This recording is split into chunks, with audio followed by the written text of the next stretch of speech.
Question 5. Now be careful, this is a displacement time graph. It is not the classic velocity time where the area under the graph is distance. No, this is distance time graph. So the key learning point here is that the gradient is the velocity. Okay. Now they tell us that the speed is always 4. So the slope is always 4, although it could be negative 4 like here and here, or positive 4 like here or here. So just to go over that again, the speed is always 4, so the slope is always 4, but it could be negative 4 or plus 4. So point 1, show that t is 1.75. Well, this is clearly going downwards here, so it's a negative gradient. So we've got a gradient of negative 4. Gradient is y step over x step, so the height is 5, and I'm just calling this distance between t and 3x. So y step over x step, 5 over x, so x must be 1.25. So obviously distances have to be positive, hence why I've sort of effectively ignored the minus sign here, because the distances as such, it's distance over distance.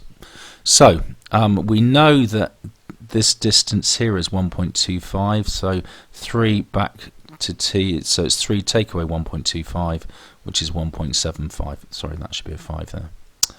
So t is 1.75. Right, now for part 2, so only one mark going here, so you've got to be able to do this quickly. What is the velocity when t is 2? Well, here is 2, so we know it's on a slope, so the velocity is minus 4. It's going down on this slope, so whatever value it had asked us for t along here, v would have been minus 4. Similarly, when t is 8, that's here, there's the slope's going upwards, the velocity is plus 4. And similarly, when t is 9, at that point there, yep, we're still going upwards, plus 4. So minus 4, 4, 4. Now for part 3, to work out the total distance travelled over these 10 seconds, I've just basically broken this down into each period of time. So from 0 to 3 seconds, we've gone the 5 meters from 5 back to 0. So we've gone 5 meters here. Now from where t is 3 to 5, we've got no distance whatsoever. Now from t is 5 to 7, this is a period of 2 seconds. Distance is speed times time. We know the speed is 4. Okay, it's negative 4, but so what? It's still travelling a distance. So 4 times 2 equals 8. Okay, distance is speed times time. Speed is 4, time is 2, 4 2s are 8. Equally from 7 to 9, distance travelled is 2 seconds times speed of 4, another 8 meters. And then from 9 to 10, again the speed is still 4, 1 second, 4 times 1 is 4.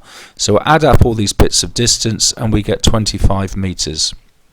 Now for part 4, we've got to be careful here, okay? We really need to consider what's happening to the displacement for t being greater than 10. This is a quadratic with a negative t squared, so this is the sad face, okay? And what we're actually picking up is really once we've gone over the bounce, so it's the downwards bit here. So this, having been zigzagging along, is now going to be a downward sloping curve, okay? Now that's never going to get to positive 4, okay? And if you carefully read the question, it says when the speed is 4.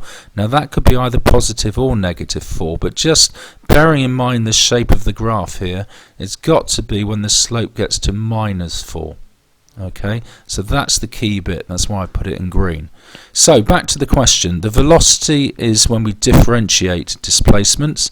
So differentiating this, we get 20 minus 2t, and we're looking for the time when the speed equals 4, or as I said, the velocity equals minus 4.